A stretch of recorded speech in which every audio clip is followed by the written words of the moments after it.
सर्वप्रथम महाकारुणिक सम्यक संबुद्ध को त्रिवार वंदन करते हुए तदुपरांत परम पूज्य बोधसत्व बाबा साहब डॉक्टर भीमराव अंबेडकर जी के प्रति कृतज्ञता का भाव प्रकट करते हुए तदुपरांत श्रद्धावान उपासक, श्रद्धावान उपासिकाओं और बच्चों, आप सभी के प्रति मंगल मैत्री की भावना प्रकट करते हुए आज वर्षावास के पावन पुण्य अवसर पर परम पूज्य बाबा साहब द्वारा लिखित भगवान बुद्ध और उनके धम्म के वाचन में आज 29वें दिन षष्ठ कांड का दूसरा भाग चल रहा है। कल बाबा साहब ने जो भगवान बुद्ध के अनुयायी थे, दानी लोग, उनके बारे में चर्चा लिखा।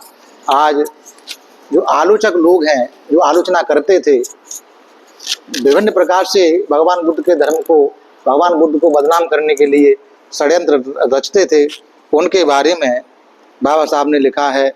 तो कल 3 तक हो गया था। चौथे में बाबा साहब लिखते हैं, तीर्थंकरों द्वारा हत्या का मिथ्या आरोप। अन्य संप्रदायों के साधुओं को ऐसा लगने लगा कि श्रवण गौतम के कारण लोग उनका आदर सत्कार कम करने लगे हैं। इतना ही नहीं, यह भी नहीं जानते कि वे हैं भी या नहीं।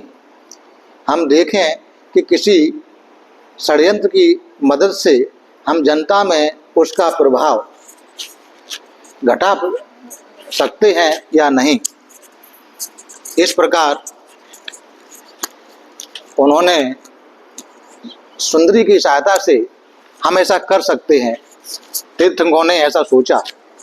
तब वे सुंदरी के पास गए और सुंदरी के पास जाकर बोले, बहन, तुम बहुत ही सुंदर और मनोरम हो।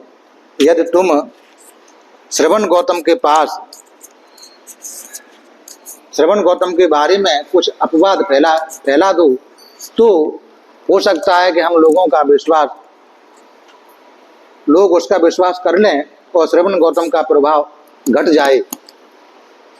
सुंदरी प्रतिदिन उनके कहने पर शाम को हाथों में फूलों की माला लेकर, नाना प्रकार से सुगंधियां लेकर जेतवन की ओर जाने लगी और लौटने वाले लोग पूछते कि सुंदरी कहाँ जा रही हो, तो उत्तर देती कि मैं श्रवण गौतम के पास उनकी गंधकुटी में रहने जा रही हूँ।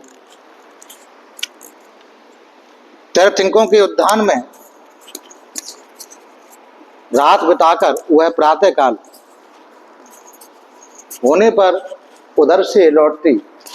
यदि कोई उससे पूछता कि तू रात भर कहाँ रही, तो वह बोलती, श्रवण गौतम के पास।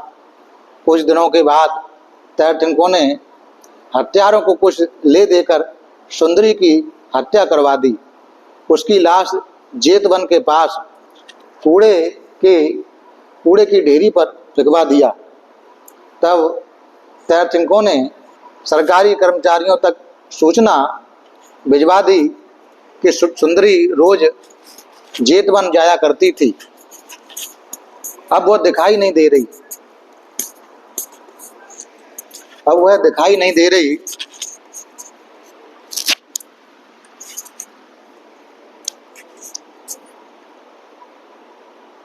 सरकारी अफसरों के साथ लेकर उन्होंने सुंदरी की लाश को कूड़े के ढेरी पर से खोज निकाला।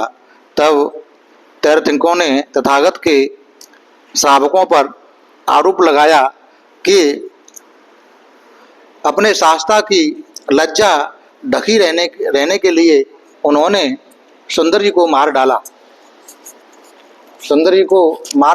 लेकिन हत्यारे आपस में रुपए के बंटवारे के बारे में, जो उन्हें सुंदरी की हत्या करने के लिए मिला था, एक शराब की दुकान में बैठे लड़ने लगे। अफसरों ने तुरंत उन्हें पकड़ लिया। उन्होंने अपना अपराध स्वीकार किया और उन तीर्थंकरों को भी फंसाया। जिनकी प्रेरणा से उन्होंने यह अपराध किया था। इस प्रकार तीर्थंकरों का रहा सा प्रभाव भी जाता रहा। तीर्थंकरों द्वारा अनैतिकता का मिथ्या आरोप। सूर्योदय के साथ ही जैसे जैसे जुगनू अस्त हो जाते हैं, वही दिशा इन तीर्थंकरों की हुई। लोगों ने उनको भेंट पूजा भी देनी बंद कर दी, उनका आदर सत्कार करना भी बंद कर दिया। वह चौरास्ते पर खड़े हो कर चिल्लाने लगे, यदि श्रवण गौतम पूर्ण ज्ञानी बुद्ध हैं तो हम भी हैं। हम श्रवण गौतम को यदि श्रवण गौतम को दान देने से पुण्य लाभ होता है तो हमें भी दान देने से पुण्य लाभ होता है, इसलिए हमारी भेंट पूजा करो। लोगों ने इसकी ओर ध्यान नहीं दिया। तब उन्होंने छिपकर एक षड्यंत्र रचने की सोची, जिससे लोगों की नज़र में संग को गिराया जा सके। उस समय श्रावस्ती में चिंचा नाम की एक ब्राह्मणी परिव्राजका रहती थी। उसका रंग रूप अत्यंत आकर्षक था। उसकी भाव भंगिमा मन को लुभाने वाली थी। षड्यंत्रकारियों में एक दुष्ट ने परामर्श दिया कि चिंचा की सहायता से बुद्ध के बारे में अपवाद फैलाना और उनका लाभ यश घटाना आसान होगा। शेष लोग सहमत हो गए। एक दिन चिंचा तीर्थंकरों के उद्यान में आई और अभिवादन कर पास बैठ गई, लेकिन किसी ने उससे बातचीत नहीं की। इस पर चकित होकर वो बोली कि मैंने आपका कुछ अपराध किया है क्या? मैंने आपको 3 बार अभिवादन किया, आप मुझसे एक शब्द नहीं बोलते। तीर्थंकर बोले, बहन, क्या तू इतना भी नहीं जानती कि श्रवण गौतम की जनप्रियता हमारे लाभ सत्कार में बड़ी बाधक हो रही है? मैं नहीं जानती, क्या मैं इस विषय में कुछ कर सकती हूँ? बहन, यदि तू हमारा कुछ भला करना चाहती है तो अपने प्रयास से श्रवण गौतम के बारे में अपवाद फैला दे, जिससे वह जनप्रिय न रहे। बहुत अच्छा, इस विषय में आप मुझ पर निर्भर रहें, कहकर वो वहाँ से चली गई। स्त्री चरित्र दिखाने में चिंचा पारंगत थी। जब लोग जेतवन से बुद्ध के प्रवचन सुनकर लौटने वाले होते तो रक्ता वर्णा चिंचा हाथ में फूलों की माला और सुगंधियाँ लिए जेतवन की ओर जाती दिखाई देती। यदि कोई प्रश्न करता, इस समय कहाँ जा रही हो, तो उत्तर देती, तुम्हें इससे क्या लेना देना।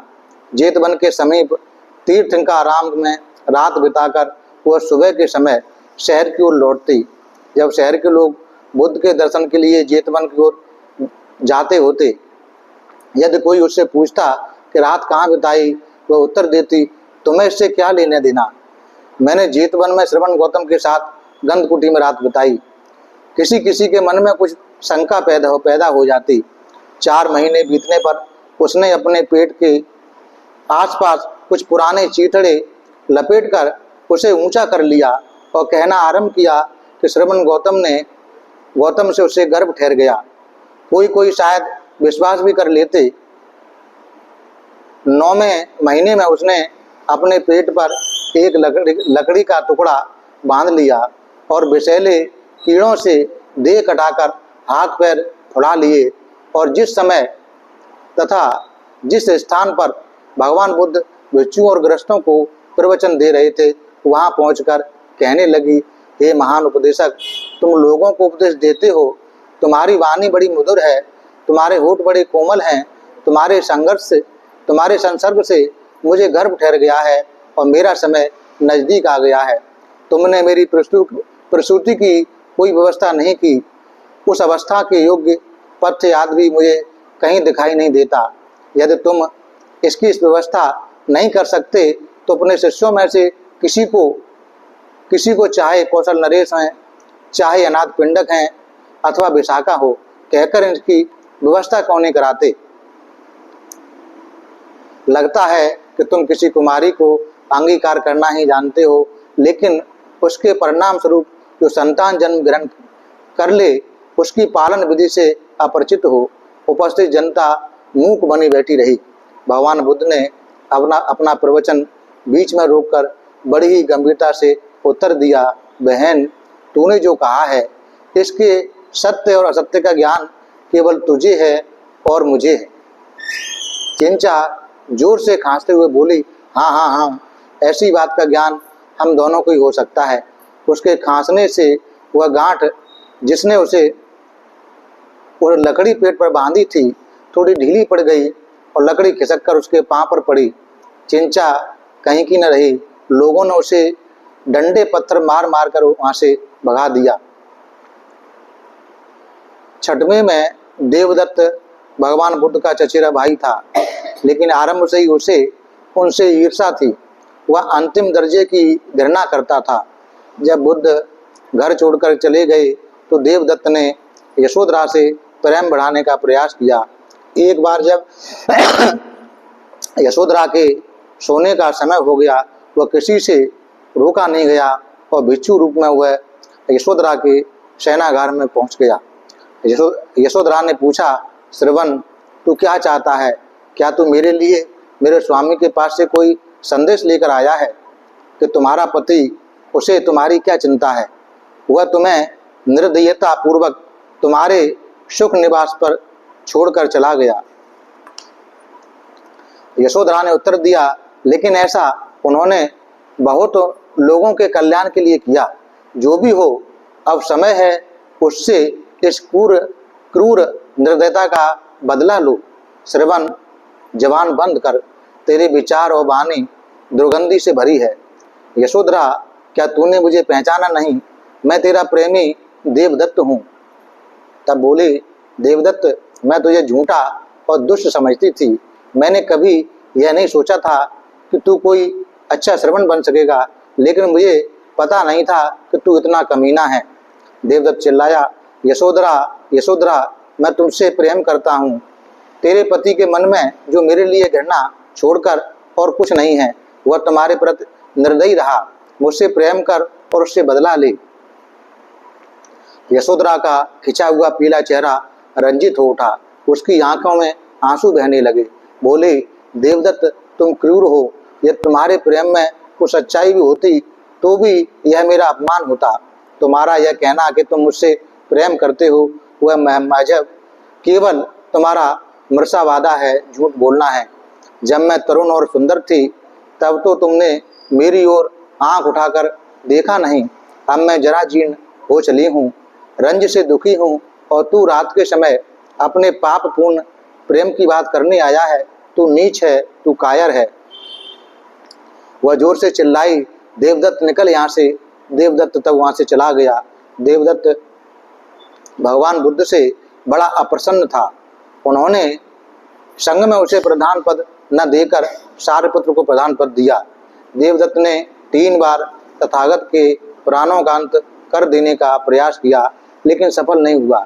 एक बार भगवान बुद्ध गृद्धकूट पर्वत की छाया में ऊपर नीचे चहलकदमी कर रहे थे।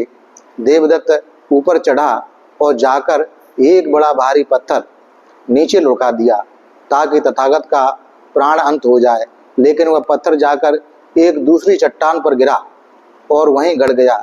उसकी एक छोटी सी पच्चर आकर तथागत के पांव में लगी, जिससे उन्हें रक्त बहने लगा।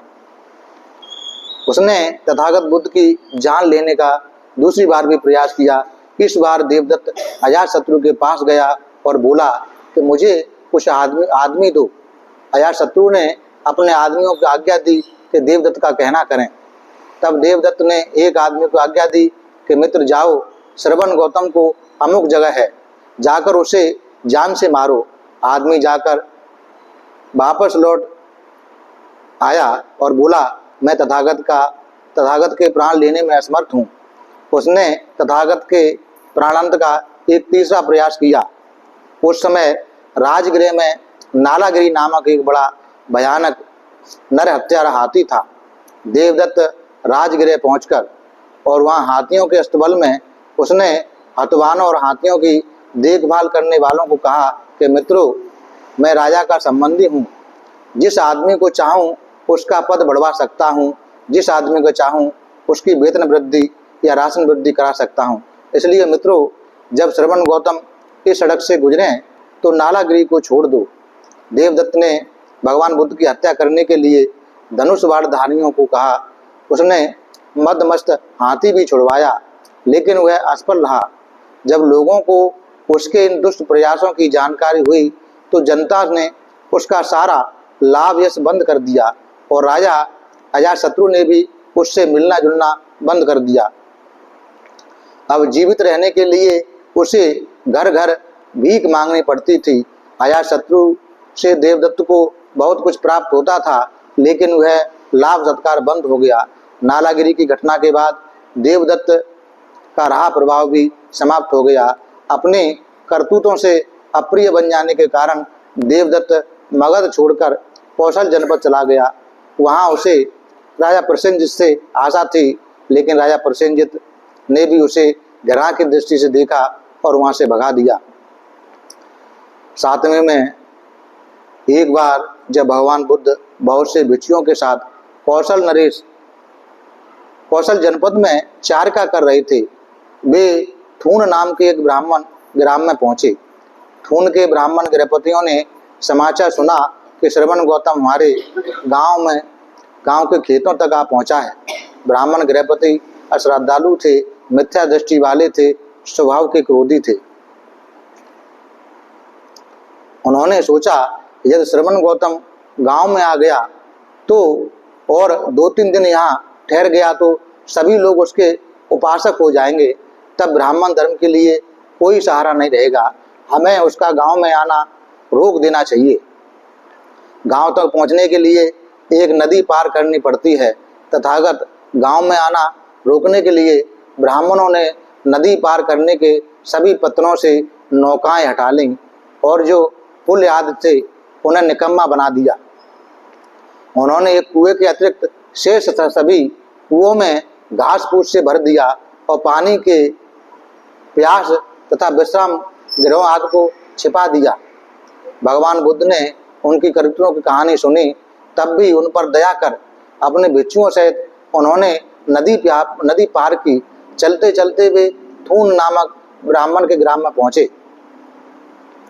सड़क छोड़कर वे एक वृक्ष के नीचे जा बैठे। उस समय पानी लिए बहुत सी स्त्रियां भगवान बुद्ध के पास से गुजर रही थी।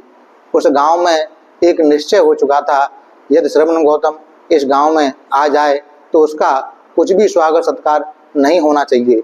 यदि वह किसी घर पर पहुंचे तो न उसे कोई कुछ, उसके भिक्षुओं को किसी प्रकार का अन्न जल न दिया जाए। एक ब्राह्मण की दासी पानी का घड़ा लिए जा रही थी। उसने तथागत और भिक्षुओं को देखा तथा जाना कि वे थके और प्यासे हैं। श्रद्धा प्रसन्न होने के कारण उसने उन्हें पानी देना चाहा। उसने अपने मन में सोचा, यद्यपि इस गांव के लोगों का निश्चय है कि श्रवण गौतम को कुछ न दिया जाए और उसके प्रति किसी प्रकार से सत्कार की भावना तक न दिखाई जाए, तो भी यदि मैं इन पुण्य क्षेत्रों को पाकर भी इन थोड़ा पानी देकर भी अपने कल्याण का आधार सलाना रखूंगी तो इस दुख से कम मुक्त होंगी। मालिको, चाहे जो हो, चाहे इस ग्राम के रहने वाले सभी लोग मिलकर मुझे मारें या बांध डालें, तब भी मैं ऐसे पुण्य क्षेत्र में पानी सींचूंगी। यद्यपि दूसरी स्त्रियों ने उसे रोकने की कोशिश की, किंतु अपने दृढ़ संकल्प के कारण अपनी जान तक की परवाह न करके उसने अपने सिर से पानी का घड़ा उतारा, उसे एक ओर रखा और तथागत के पास आई। उसने उन्हें पानी दिया। तथागत ने पांव धोए और पानी पिया। उसके ब्राह्मण मालिक ने सुना तो उसने तथागत को पानी दिया है, इसने गांव का नियम भंग कर दिया, लोग मुझे दोष दे रहे हैं। लोग तो सोच वह गुस्से में मारे दांत पीसता हुआ आया, उसे जमीन पर गिराकर लातों घूंसों से पीटने लगा। उस ब्राह्मण की मार से वह मर गई। दौन नामक ब्राह्मण तथागत के पास आया, उन्हें अभिवादन किया। उसके बाद कुशल समाचार पूछा और एक ओर बैठ गया। एक ओर बैठे हुए दौन ब्राह्मण ने तथागत से शिकायत की कि श्रवण गौतम, मैंने लोगों को यह कहते सुना है कि श्रवण गौतम किसी वृद्ध वयोवृद्ध आयु प्राप्त ब्राह्मण के आगमन पर न उठते हैं, न उन्हें बैठने के लिए आसन देते हैं। श्रवण गौतम, क्या यह ऐसा ही है? श्रवण गौतम किसी वृद्ध वयोवृद्ध आयु प्राप्त ब्राह्मण के आगमन पर न उठते हैं, न उन्हें बैठने के लिए आसन देते हैं। श्रवण गौतम यह तो ठीक नहीं है। दोनों, क्या तुम अपने आप को ब्राह्मण समझते हो? श्रवण गौतम, यदि कोई किसी ब्राह्मण के बारे में ठीक ठीक कुछ कहना चाहे तो उसे कहना चाहिए कि ब्राह्मण अपनी माता तथा पिता दोनों की ओर से सुजात होता है, 7 पूर्व पीढ़ियों तक पवित्र होता है, जन्म की दृष्टि से सर्वदा निर्दोष, अध्यायी, वेद मंत्र, अक्षर और प्रभेदों सहित तीनों वेदों में पारंगत, सत्य शास्त्र का ज्ञाता, इतिहास पुराण का जानकार, काव्य और व्याकरण का पंडित, महापुरुष लक्षणों का कोविद, विश्व चिंतक होता है। और श्रवण गौतम, मेरे बारे में जो ठीक ठाक है वह कहा जा सकता है, क्योंकि मैं भी माता पिता दोनों की ओर से सुजात हूँ, विश्व चिंतक हूँ। दोनों जो पुराने मंत्र निर्माता, मंत्र रचयिता, मंत्रधर ब्राह्मण हैं, जिन्हें अपने मंत्रों का अक्षर रस ज्ञान है, जैसे अट्ठक, नामक, यमदेव, विश्वामित्र, यमदग्नि, अंगिरस, भारद्वाज का कहना है कि ब्राह्मण 5 तरह के होते हैं। ब्रह्मा सदृश ब्राह्मण, देव सदृश ब्राह्मण, बंधन युक्त ब्राह्मण, बंधन भंजक ब्राह्मण तथा अंत्यज ब्राह्मण। अब तुम इन 5 प्रकार के ब्राह्मणों में से किस प्रकार के ब्राह्मण हो? श्रवण गौतम, मुझे ब्राह्मणों के 5 प्रकारों की जानकारी नहीं है, किंतु तब भी मैं मानता हूँ कि हम ब्राह्मण हैं। आप हमें धर्म का उपदेश दें ताकि हमें 5 प्रकार के ब्राह्मणों की जानकारी हो। तो ब्राह्मण, तो ध्यान देकर सुनो, मैं कहता हूँ। बहुत अच्छा, उसने कहा। तो तथागत बोले, हे दोन, अब एक ब्राह्मण ब्रह्मा सदृश कैसे होता है? हे दोन, एक ब्राह्मण को लो जो माता पिता दोनों की ओर से सुजात हो, 7 पीढ़ियों तक पवित्र हो, जन्म की दृष्टि से सर्वदा निर्दोष, वह 48 वर्ष तक ब्रह्मचर्य का वास करता है, वह अर्थ धर्मानुसार नहीं बल्कि धर्मानुसार आचार को दक्षिणा चुकाने में रत रहता है। और दोनों, धर्मानुसार का क्या मतलब है? वह न कृषि से, न व्यापार से, न ग्वालेपन से, न धनुर्धारी बन, न राजकर्मचारी बन, न किसी दूसरे पेशे से अपनी जीविका कमाता है। वह जीविका के लिए भिक्षाटन नहीं करता है, भिक्षा पात्र का आदर करता है। वह अपनी गुरु दक्षिणा चुकाता है, सिर दाढ़ी मुड़वाता है, कासाय वस्त्र धारण करता है, गृह त्याग कर अनागारिक हो जाता है। इस प्रकार घर से बेघर होकर वह एक दिशा, दूसरी दिशा, तीसरी दिशा, चौथी दिशा, ऊपर की दिशा, नीचे की दिशा, सभी दिशाओं को मैत्री भावना से युक्त होकर विहार करता है। एक दूर तक जाने वाली प्रशस्त असीम घृणा व द्वेष से सर्वदा शून्य होता है। वह करुणा युक्त होकर विहार करता है, मुदिता युक्त होकर विहार करता है, मैत्री युक्त होकर विहार करता है, उपेक्षा युक्त होकर विहार करता है। दूर तक जाने वाली प्रशस्त असीम घृणा और द्वेष से सर्वदा शून्य होता है। इस प्रकार चारों ब्रह्म विहारों में विहार कर मृत्यु होने पर, शरीर न रहने पर वह ब्रह्मलोकगामी होता है। हे दोन, इस प्रकार एक ब्राह्मण ब्रह्मा सदृश होता है। हे दोन, एक ब्राह्मण देव सदृश होता है। कैसे होता है? हे दोन, अब एक ब्राह्मण को लो जो पहले ब्राह्मण की तरह माता पिता तथा दोनों की ओर सुजात है। वह न कृषि से न व्यापार से जीविका कमाता है, वह भिक्षाटन करके जीविका कमाता है और अपने गुरु दक्षिणा चुकाता है। वह अर्थ धर्मानुसार नहीं बल्कि धर्मानुसार पत्नी ग्रहण करता है। इस विषय में धर्म का मतलब क्या है? वह किसी ऐसे ब्राह्मणी को ग्रहण नहीं करता जो खरीदी बेची गई हो, बल्कि ऐसी ही जिसके हाथ पर जल डाला गया हो। वह एक ब्राह्मणी के ही पास जाता है, किसी अंत्यज, किसी बहेलिया, किसी वंशफोड़, किसी रथकार अथवा किसी आदिवासी की लड़की के पास नहीं। वह बच्चे वाली स्त्री के पास नहीं जाता, न दूध पिलाने वाली स्त्री के पास जाता है, न उसके पास जो रुतनी हो। दोनों, वह बच्चे वाली के पास नहीं जाता। क्यों नहीं जाता? यदि वह जाए तो निश्चय से बालक या बालिका का जन्म अप्रशुद्ध होगा। वह दूध पिलाने के पास क्यों नहीं जाता? यदि वह जाए तो निश्चय से बालक या बालिका का दूध पान अपरिशुद्ध होगा। और जो ऋतुनी है वहाँ नहीं जाता, क्योंकि ये दोन यदि वह ब्राह्मण जो ऋतुनी के नहीं है उसके पास नहीं जाता, और वह कभी भी उसके लिए काम अग्नि की तृप्ति का साधन नहीं बनती। वह उसके लिए केवल संतान जनने ही बनी रहती है। और जब विवाहिता जीवन से उसे संतान की प्राप्ति हो जाती है, वह सिर दाढ़ी मुड़वाता है, गृह त्याग करता है, अनागरिक हो जाता है। और इस प्रकार घर से बेघर हो वह काम रागों की तृष्णा को त्याग कर प्रथम ध्यान पर विचरता है, द्वितीय ध्यान, तृतीय ध्यान और चतुर्थ ध्यान कर विचरता है। इन चारों ध्यानों को प्राप्त कर विचरने वाला वह मृत्यु होने पर, शरीर न रहने पर वह देवलोक में उत्पन्न होता है। ये दोनों इस प्रकार ब्राह्मण देव सदस्य होता है। ये दोनों एक ब्राह्मण बंधन युक्त ब्राह्मण कैसे होता है?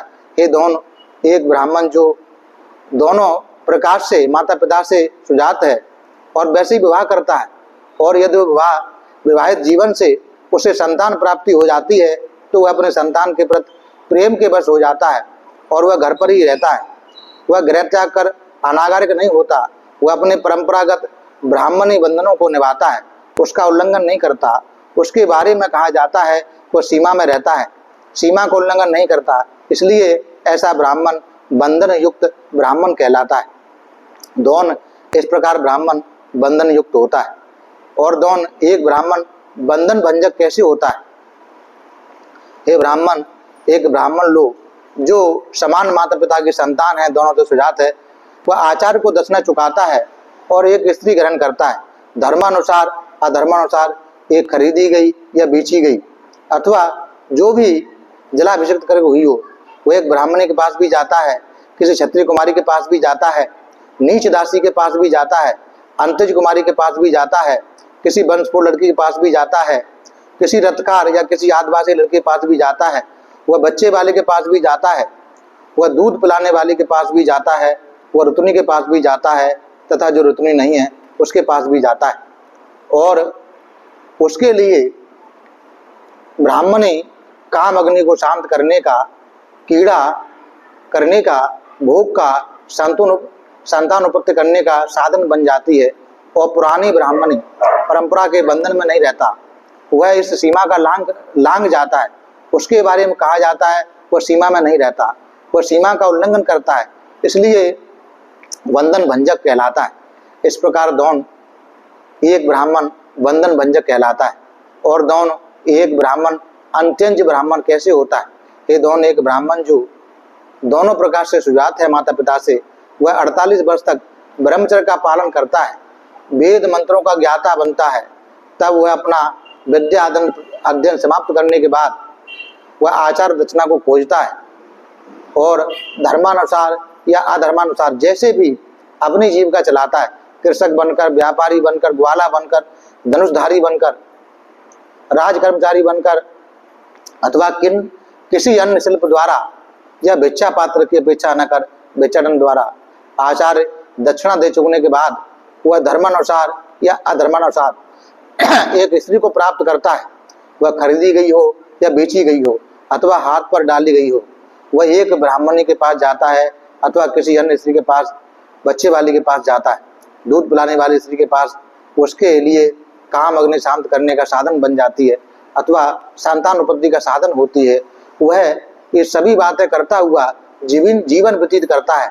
तब ब्राह्मण पूछते हैं कि यह कैसे एक श्रेष्ठ ब्राह्मण ऐसा जीवन व्यतीत करता है? तब उत्तर देता है, जैसे आग साफ और मैली सभी चीजों को जला डालती है लेकिन उससे अग्नि अशुद्ध नहीं होती, उसी प्रकार बद्धजन यदि एक ब्राह्मण इसी प्रकार की सभी बातें करता हुआ भी जीवन व्यतीत करता है तो उससे एक ब्राह्मण मलिन नहीं होता। और वह कहा जाता है कि वह ऐसी सभी बातें करता हुआ जीवन व्यतीत करता है, इसलिए वह अंत्यज ब्राह्मण कहलाता है। ये दोनों इस प्रकार एक ब्राह्मण अंत्यज ब्राह्मण हो जाता है। निश्चय से दोनों जो पुराने मंत्र निर्माता, मंत्र रचेता, मंत्रधर ब्राह्मण जिन्हें अपने मंत्रों का अक्षरश ज्ञान है, उन्हीं का कहना है कि ब्राह्मण 5 प्रकार के होते हैं। दोनों इन 5 प्रकार के ब्राह्मणों में तुम्हारी गिनती किन में आती है? तो वो कहता है, श्रवण गौतम, यदि ऐसा है तो कम से कम हम अंत्यज ब्राह्मणों में नहीं हैं। लेकिन श्रवण गौतम आपका कहना अद्भुत है, आप मुझे प्राण रहने तक भगवान बुद्ध की शरण में हुआ उपासक समझें। इस प्रकार द्रोण उपासक बन जाता है। तीसरा भाग है षष्ठ कांड का उनके धर्म के आलोचक। बाबा साहब उनके आलोचकों के बारे में लिखते हैं, सभी के लिए संघ का सदस्य बनने की आलोचना।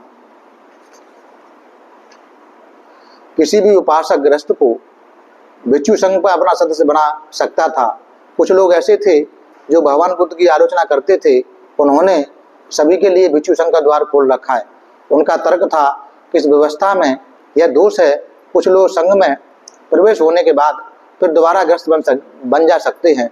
उनके लिए इस प्रकार निकल भागने से लोगों को यह कहने का अवसर मिलेगा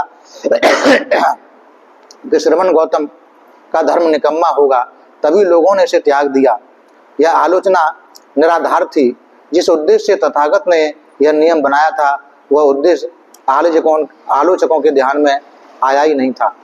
तथागत का उत्तर था कि जिन्होंने सद्धर्म की स्थापना करके अमृत भरे सरोवर का निर्माण किया है, भगवान बुद्ध की इच्छा थी कि मलिन चित्त वाला कोई भी इस सद्धर्म में रूपी सरोवर में स्नान करके अपने आप को निर्मल बना सके।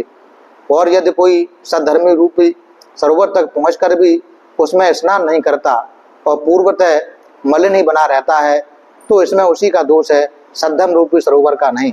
अथवा क्या मैं तथागत का कहना था ऐसा कर सकता हूँ कि सद्धर्म रूपी सरोवर का निर्माण करने के बाद कहूँ कि जो पहले से ही निर्मल चित्त के हैं वे ही इसमें स्नान करने जाएं, और जो पहले से निर्मल नहीं हैं वो इसमें स्नान न करने जाएं, तब मेरे सद्धर्म का उपयोग ही क्या होगा। आलोचक भूल गए कि तथागत अपना धर्म चंद लोगों तक सीमित नहीं रखना चाहते थे। वे चाहते थे कि इसका द्वार सभी के लिए खुला रहे, सभी इसका परीक्षण कर सकें। दूसरे में व्रत ग्रहण करने की आलोचना। पंचशील ही पर्याप्त क्यों नहीं, उन्हें और दूसरे व्रतों के रूप में ग्रहण करने की क्या आवश्यकता है। तर्क करने वाले तर्क करते थे, यदि बिना औषध के रोग का शमन हो सकता है तो फिर श्रमण तो वमन कराने वाली औषधियाँ, जुलाब देने वाली औषधियाँ तथा अन्य ऐसी औषधियों का क्या प्रयोजन। इसी प्रकार यदि गृहस्थ उपासक पंचशील ग्रहण करके ही इंद्रियों का भोग भोगता हुआ वे शांत श्रेष्ठ निर्वाण को प्राप्त कर सकता है, तो भिक्षु को उन शीलों तथा दूसरे व्रतों को व्रत रूप में ग्रहण करने की क्या आवश्यकता। भगवान बुद्ध ने इन्हें व्रतों का स्वरूप इसलिए दिया है क्योंकि नैतिकता की दृष्टि से इसका निश्चित मूल हो। जो जीवन व्रत युक्त है अथवा नैतिक पथ पर अग्रसर होता है, निश्चित है कि व्रत अपने में पतन के विरुद्ध एक बड़ा संरक्षण है। जो व्रत ग्रहण करते हैं उनका स्वतंत्र रूप से पालन करते हैं, जो उन्नत होते हैं। व्रतों का पालन काम, तृष्णा, ईर्षा, अहंकार तथा अन्य कुविचारों पर बाधक है। जो व्रत ग्रहण करते हैं उनका पालन करते हैं वे निश्चित रूप से संरक्षित होते हैं और उनका मन तथा कर्म निर्मल होता है। मात्र शील ग्रहण करने से ऐसा नहीं होता। शील ग्रहण करना पतोन्मुख होने से उतना नहीं बचाता जितना व्रत बचाते हैं। वृत्ति का जीवन ज़्यादा कठिन है, मात्र शील ग्रहण करने वाले का नहीं। मानवता के कल्याण के लिए आवश्यक है कि समाज में कुछ वृत्ति भी रहे, इसलिए भगवान बुद्ध ने शीलों तथा व्रतों में दोनों की व्यवस्था की। तीसरे में बाबा साहब लिखते हैं अहिंसा के सिद्धांत की आलोचना। ऐसे लोग थे जो अहिंसा के सिद्धांत के समर्थक नहीं थे। उनका कहना था कि अहिंसा का मतलब अन्याय तथा अत्याचार के सामने सिर झुकाना है। भगवान बुद्ध का अहिंसा से जो आशय था वह इसकी मूलतः गलत व्याख्या है। भगवान बुद्ध ने अनेक अवसरों पर अपनी स्थिति स्पष्ट कर दी, जिससे किसी को किसी प्रकार की अस्पष्टता का गलत फहमी न रहे।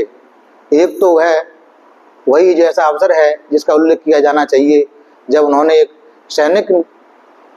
सैनिक के संग में प्रवेश के होने के बारे में नियम बनाया।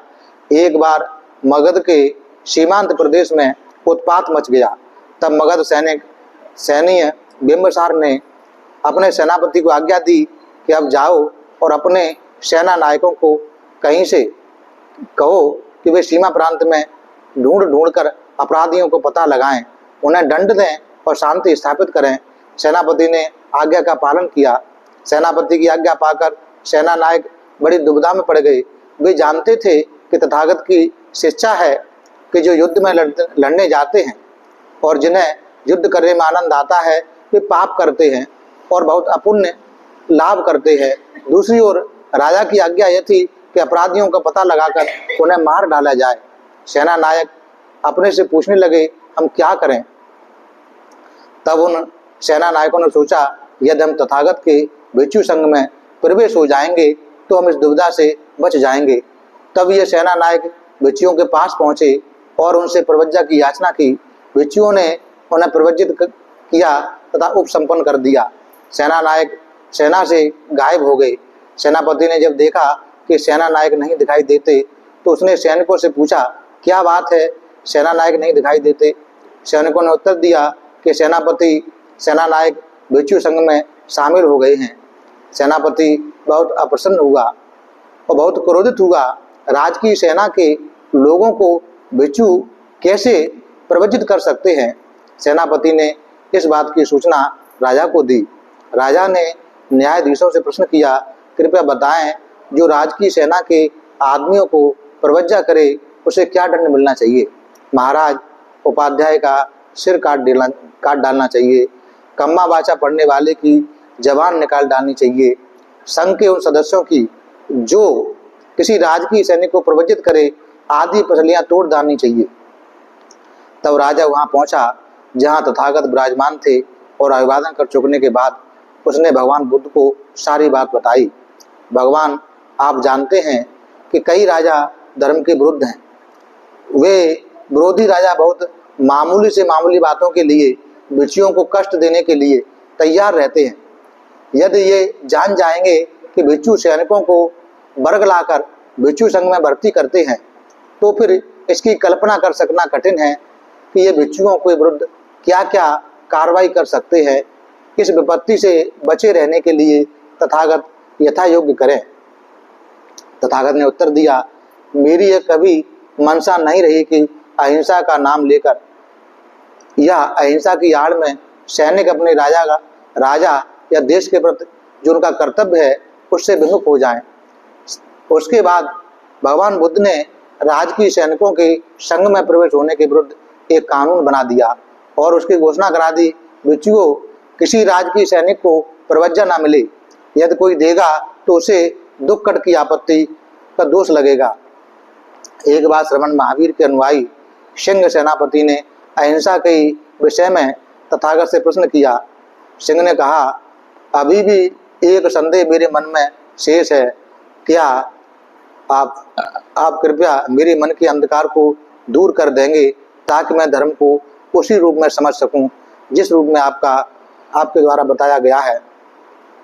तथागत को स्वीकार कर लेने पर सिंह शरण पूछा कि भगवान, मैं सेनापति हूँ, मुझे राजा ने युद्ध लड़ने के लिए और अपने कानूनों का जनता द्वारा पालन करवाने के लिए नियुक्त किया है, तो क्या तथागत जो दुखियों के प्रति दया असीम करुणा की शिक्षा देते हैं, अपराधियों को दंड देने की अनुमति देते हैं, तो क्या तथागत का यह भी कहना है कि अपने घरों, अपने बीवी बच्चों, अपने संपत्ति की रक्षा के लिए युद्ध करना ठीक नहीं है? क्या तथागत संपूर्ण आत्मसमर्पण की शिक्षा देते हैं? हम आतातापी को जो चाहे वह कर दें और जोर जबरदस्ती हमारी चीज हमसे कोई छीन ले तो वो हम कैसे लें? क्या तथागत का यह भी कहना है कि सभी प्रकार के युद्ध ऐसे युद्ध भी हैं जो न्याय की रक्षा के लिए लड़े जाते हैं, वर्जित हैं? तथागत ने उत्तर दिया कि जो दंडनीय है उसे दंड मिलना ही चाहिए, जो उपहार देने योग्य है उसे उपहार दिया जाना ही चाहिए। साथ ही किसी भी प्राणी को कष्ट नहीं दिया जाना चाहिए, बल्कि उसके साथ प्रेम और दया का बर्ताव होना चाहिए। ये आदेश परस्पर विरोधी नहीं है। जो कोई अपने अपराध के लिए दंड भुगतता है वह न्यायाधीश की द्वेष बुद्धि के कारण नहीं, बल्कि अपने ही अकुशल कर्म के परिणाम स्वरूप न्यायाधीश द्वारा दिया गया दंड उसके अपने कर्म का फल है। न्यायाधीश जब दंड देता है तो उसके मन में दंडनीय व्यक्ति के प्रति किसी प्रकार की द्वेष की भावना नहीं होनी चाहिए। वह एक हत्यारे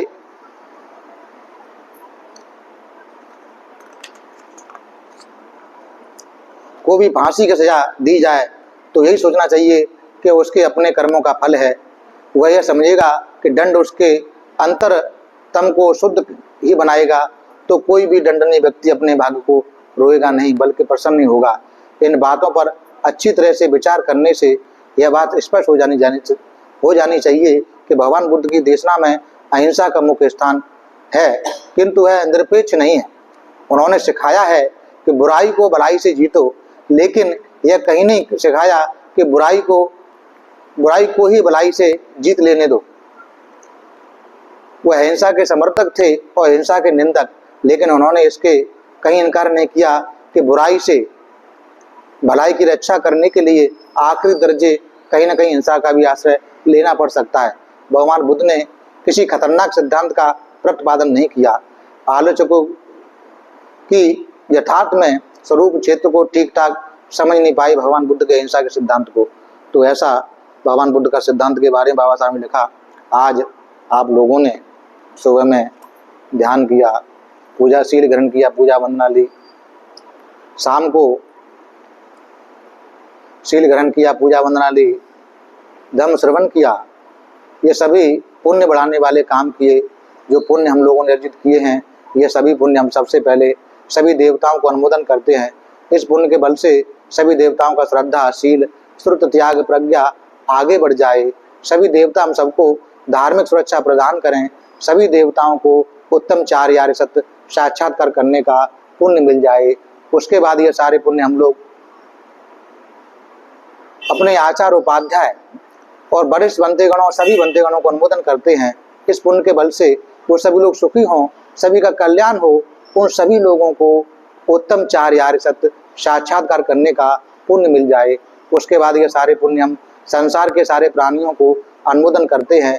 इस पुण्य के बल से संसार के सारे प्राणी सुखी रहें, सभी का कल्याण सदे, उन सभी को सत्य धर्म का पथ मिले, सत्य धर्म के पथ पर चलकर कर्म फल से मुक्त होकर निर्वाण गति को प्राप्त हों, ऐसी कामना करते हैं।